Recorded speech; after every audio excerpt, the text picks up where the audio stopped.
Hello, hello, hello, people. I am Count Johnny. No, you're not Count Johnny. You are Ferol John Nohay. You can see down here my name. I am the owner of this YouTube Channel. Yes, this is my first YouTube video, so please subscribe. First, today is Chinese New Year, so all the Chinese out there, Kong Hei Fa Choi, Pengeti Koy, Salamat po. I'm just joking. So, now I'm going to talk to you about the view of operating system services. So, here is the figure of the services provided by the operating system. So first, there are the user interface. And in the user interface, there are three forms. First, the command line. The command line is the most basic because it contains the line of specific commands for a specific format with a specific option. Next is the batch interface. The commands and the directive to control those commands are entered into a file, then those files are executed. Simply, it is the executable files, the exe files. Next is the GUI. The GUI is the most common user interface of them all. Because in GUI, it is simply what you see in your screen right now. Yeah, seriously, right now. This YouTube, the Google, or the Mozilla Firefox, they are called browser, of course. But the GUI is what you see, the whole screen, in your whole screen. You know that? Oh my. If you don't know that, don't use computer anymore. Just joking.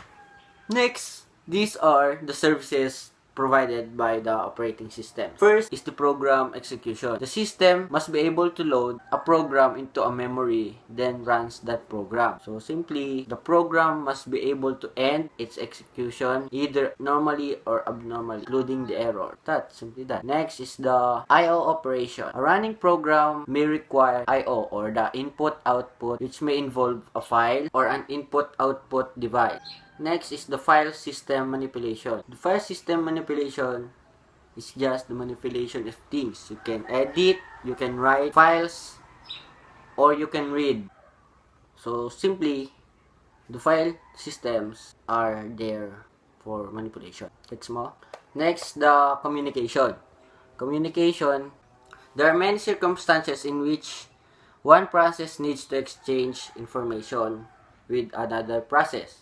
And it is like the clients and servers, where the clients ask data and the servers give the client's request. Next, the error detection. From the word itself, detecting and correcting errors constantly. Okay? Example for this is a printer.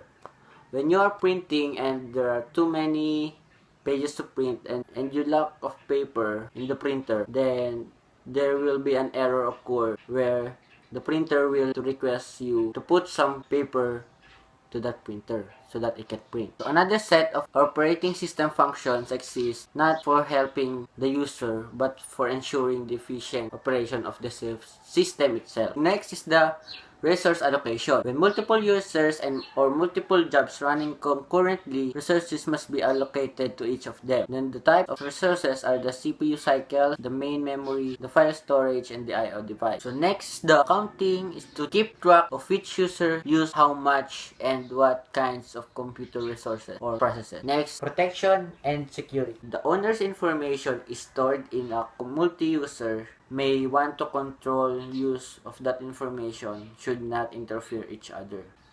Protection and security. By the word itself, protection. It protects the info of the owners. And the operating systems provide security by simply asking or requesting the user's authorization before using by an outsider. That is the view of operating system. Next is the system call. These are the programming interface to the services provided by the OS. It is typically written in high-level language. It is mostly accessed by the program via a high-level API or the application programming interface rather than direct system call use. Example of this is when you are opening a file. When you open a file, behind that, it's not easy, but what you see in your screen is like that. When you open a file, then it open. But behind that, or the coding before you open a file, or before you use a program, it's so very, very long. Here's what happened inside when you open an application. The user click open to one program, then the system call interface will check and go to the kernel mode where it will find the implementation of system call. Then when it see that portion, it will do whatever the code says, then return, then finally open the application. Understand? Hey, do you understand? It's not simple. One example of system call is an alarm clock in your cell phone. Before your phone will alarm, it will check if the time match with the real time. Then it will check the ringtone you set. If there's a ringtone, if it is available, then ring. That part where it checks before it will ring, that is called the system call interface. Please do understand. Thank you. That's it. Goodbye, goodbye, goodbye, people. I hope you enjoy watching it. So, thank you. I'm now signing off. Goodbye.